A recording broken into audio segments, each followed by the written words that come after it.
I'm Jason Howell, and I'm here at the Palace of Fine Arts on a rainy day in San Francisco for Galaxy Unpacked 2026. I've actually already spent some time with the new Galaxy S26 Ultra and its new privacy display feature that changes how these screens actually work. I'm going to show you exactly how that works and why it goes counter to 2 decades of smartphone development in a second. But first, after spending some hands-on time with the S26 Ultra, here's a few things that stood out to me. Now, Samsung made meaningful changes to the design, which might seem a little subtle, but they really do help in hand. The S25 Ultra that I have here had these flat sides with some kind of sharp edges that when you use it over time, you know, maybe it's a little thing, but it kind of digs into the hand a little bit. The S26 Ultra keeps the same general look, but it's definitely a little more comfortable in the hand. They shaved it down to 7.9 millimeters thick, 214 grams, so that makes it a little thinner, a little lighter than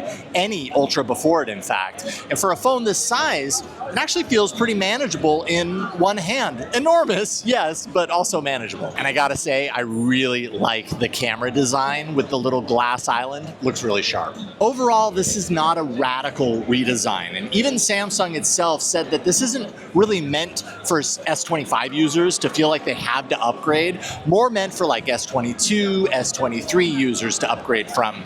But this is the kind of refinement that really matters when you're holding this thing for hours every day. That comfort is important. Oh, and S Pen users, you'll be happy to know that that didn't go away with this model. Some rumors had suggested that. It's still embedded into the phone, so breathe, it's gonna be all right. Okay, let's get into it. Privacy display. This is really the real standout feature, and I sense a bit of a paradox, and I'll explain. But first, here's how it works. Samsung built 2 types of pixels into this display.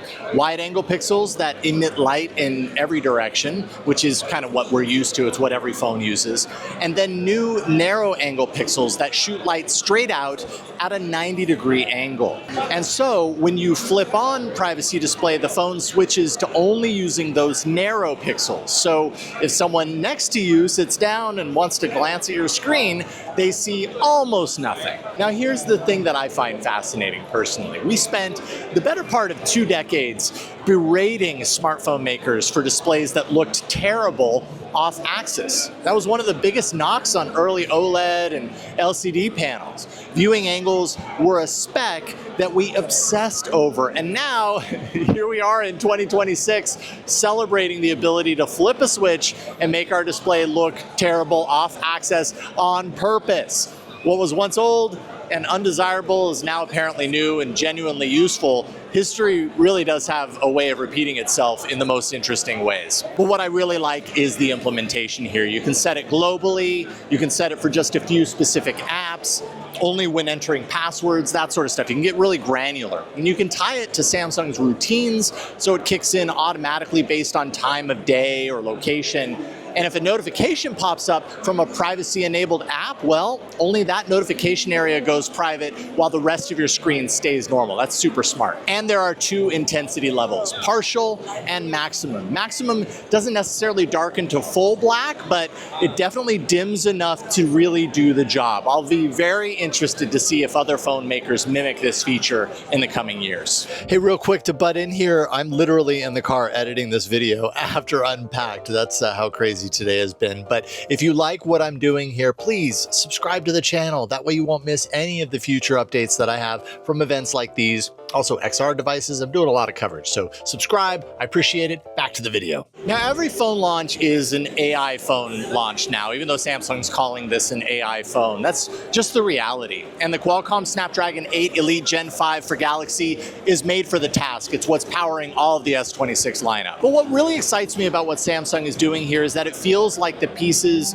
are kind of starting to come together in ways that actually matter for how you use your phone. First, it's AI fluid. You can actually pick between Bixby, Gemini, or Perplexity as your default AI agent. In other words, Samsung isn't forcing you into one ecosystem, you get to choose. But the demo that caught my attention was contextual actions through the Samsung keyboard called Now Nudge. So you say, a friend texts you asking for photos from your New York trip or something like that. Well, the Samsung keyboard recognizes that context and then surfaces a quick action to pull up those exact photos from your gallery, already searched, already filtered even. You don't have to go digging through albums or even type out a search. It already knows what you need and presents it. And yes, this is very similar to the recent Pixel feature called Magic Q. I did ask Samsung, and no, there is no Google partnership with this feature. I also really like the document scanner. That's actually built into the camera mode, so it immediately recognizes when you're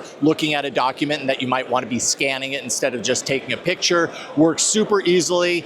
Uses AI to do things like remove fingers, remove wrinkles from the scans. I will definitely be using that feature. And I mentioned Bixby. Hey, Samsung cares about Bixby again. Got a conversational upgrade as well. You can say, my screen is causing eye strain. How do I reduce it? Or something like that. And instead of pointing you to the support article or something along those lines, it's actually going to open up the exact setting in your settings. It also works offline, which is really nice. And Google now has automated app actions. This is a biggie. For example, if you want to book an Uber, you can do that with a voice command, and it's going to handle the whole flow, but it does stop short of making the payment for you. So you're still going to have to interact in order to do that, which I think is the right call, at least as far as where we're at right now with Agentic AI in 2026. More agentic stuff is definitely on the horizon. Google is rolling this out as a Pixel 10 feature as well, so us Pixel 10 users aren't left out. And Google's also launching an updated circle to search on the S26 Ultra that can pick apart an entire scene of products and search each one. So you can, for example, shop an entire look from a photo instead of a single item.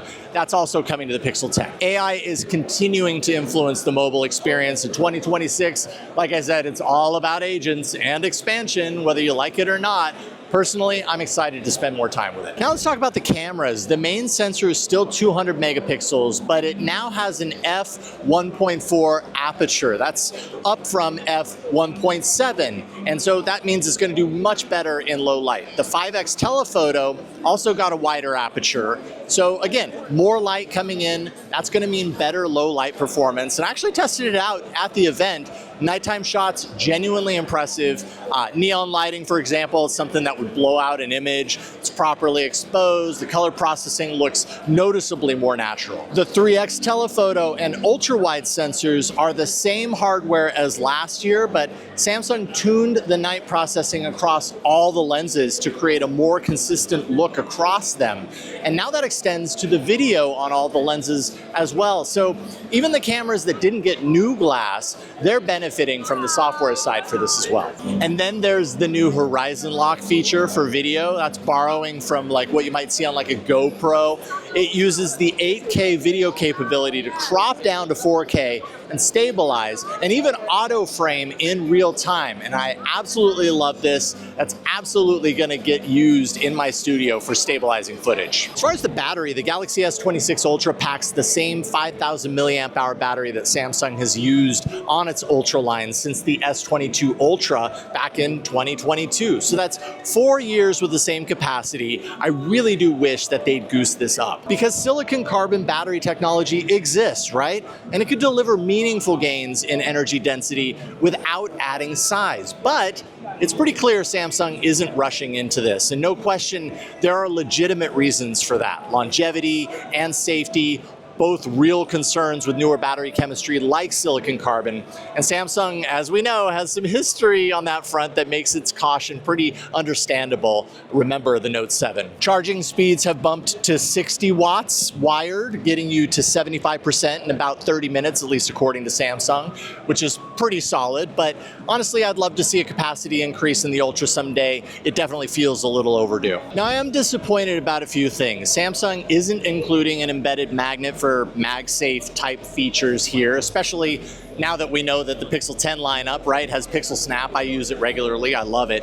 These phones are going to rely on magnets embedded into cases for that instead. So maybe that's coming next year. And the omission of titanium in the design, a little bit of a head scratcher, though Samsung says the return of armor aluminum actually means that the frame and the glass colors can match. I guess that's something. They say it's still very durable. I think that remains to be seen. So here's where I land on the Galaxy S26 Ultra. The design is more comfortable. The AI features show some real promise, and the cameras, yes, they're better. They usually are, likely right near the top. But the star of this phone is privacy display. It really solves a real everyday problem. I actually think that it might start a trend for other smartphones to follow. Now, you may remember that this time last year, I took a close look at early rumors hinting at what we might see right now with this new lineup. How did those rumors pan out? Well, be sure to watch that video to find out. Let's just say rumors are rumors for a reason. And thank you so much for watching my look at the Samsung Galaxy S26 Ultra. I'm Jason Howell. We'll see you in the next one.